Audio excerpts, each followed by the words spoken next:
14th, 2024, Thursday of the fourth week of Lent. A reading from the book of Exodus. The Lord said to Moses, "Go down at once to your people, whom you brought out of the land of Egypt, for they have become depraved. They have soon turned aside from the way I pointed out to them, making for themselves a molten calf and worshiping it, sacrificing to it and crying out, 'This is your God, O Israel, who brought you out of the land of Egypt.' The Lord said to Moses, 'I see how stiff-necked this people is. Let me alone then, that my wrath may blaze up against them to consume them. Then I will make of you a great nation.' But Moses implored the Lord, his God, saying, 'Why, O Lord, should your wrath blaze up against your own people, whom you brought out of the land of Egypt with such great power and with so strong a hand? Why should the Egyptians say, with evil intent he brought them out, that he might kill them in the mountains and exterminate them from the face of the earth? Let your blazing wrath die down. Relent in punishing your people. Remember your servants, Abraham, Isaac, and Israel, and how you swore to them by your own self, saying, 'I will make your descendants as numerous as the stars in the sky, and all this land that I promised, I will give your descendants as their perpetual heritage.' So the Lord relented in the punishment he had threatened to inflict on his people." The word of the Lord. Response is, "Remember us, O Lord, as you favor your people." Our fathers made a calf in Horeb and adored a molten image. They exchanged their glory for the image of a grass-eating bullock. Remember us, O Lord, as you favor your people.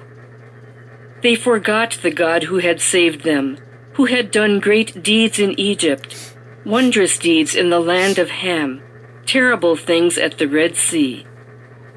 Remember us, O Lord, as you favor your people. Then he spoke of exterminating them, but Moses, his chosen one, withstood him in the breach to turn back his destructive wrath. Remember us, O Lord, as you favor your people. Reading from the Holy Gospel according to John. Jesus said to the Jews, "If I testify on my own behalf, my testimony is not true. But there is another who testifies on my behalf, and I know that the testimony he gives on my behalf is true. You sent emissaries to John, and he testified to the truth. I do not accept human testimony, but I say this so that you may be saved. He was a burning and shining lamp, and for a while you were content to rejoice in his light. But I have testimony greater than John's. The works that the Father gave me to accomplish, these works that I perform testify on my behalf that the Father has sent me. Moreover, the Father who sent me has testified on my behalf.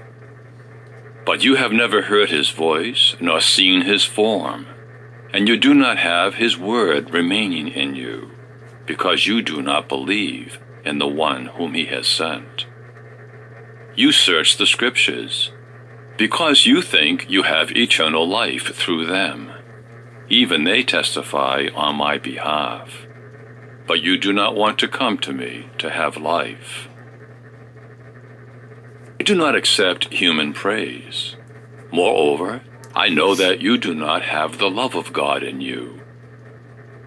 I came in the name of my Father, but you do not accept me. Yet, if another comes in his own name, you will accept him. How can you believe when you accept praise from one another, and do not seek the praise that comes from the only God? Do not think that I will accuse you before the Father. The one who will accuse you is Moses, in whom you have placed your hope.